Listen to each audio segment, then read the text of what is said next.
Alright guys, back on the Blazer. So we have got everything running good.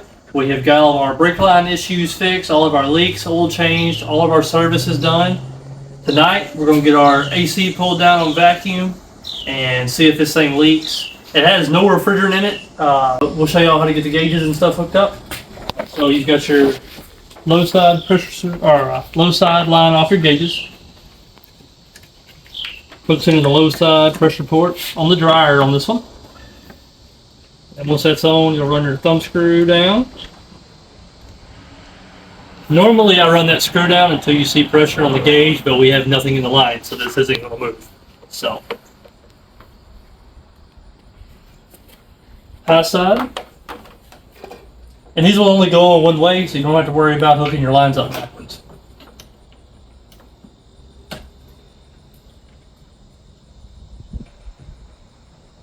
Alright, now both of those are on, those screws are tight. These are still in our lock position. As you can see, we have no refrigerant. So, let me get screw done.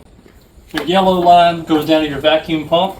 So we'll go ahead and flip our pump on. And then we'll open up our lines here. And then once they're open, you can hear that tone change in the vacuum pump.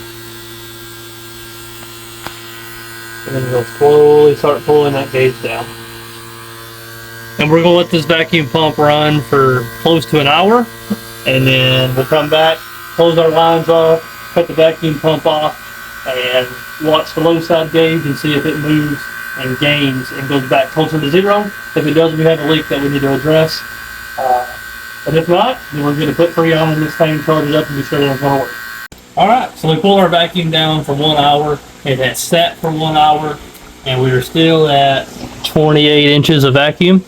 So, no leaks. We did change our high side pressure switch, or the service port before we started, because it was so common to leak. So we went ahead and changed that beforehand so that it had no refrigerant in it, just guessing game and play it safe. So we have our gauges and stuff hooked up. We have our yellow service line hooked up to our can of refrigerant.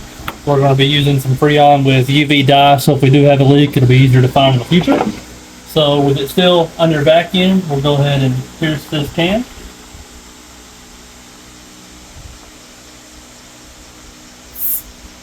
Like that. We'll loosen our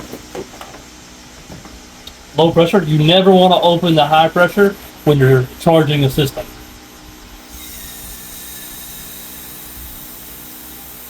As you can see, it is taking the refrigerant. We'll let this pull for a minute. And once it acts like it stops taking it, as you can see here in your sight glass, it has stopped pulling refrigerant. We have stopped at 50 of PSI on our low side pressure and our high side. So when your pressures are balanced, it means there's no restrictions or nothing like that. If you had one was one number and the other one was way opposite, you'd have a restriction and the refrigerant's not flowing on this ship. So now we'll start the engine.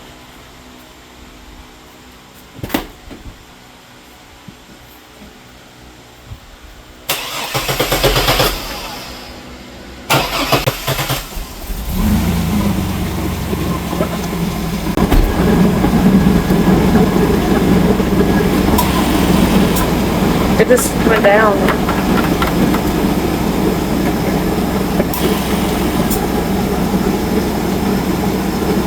Alright, we added our 28 ounces of refrigerant, our PAG 46 oil, and we've got 30 on our low side and right around 200 on the high.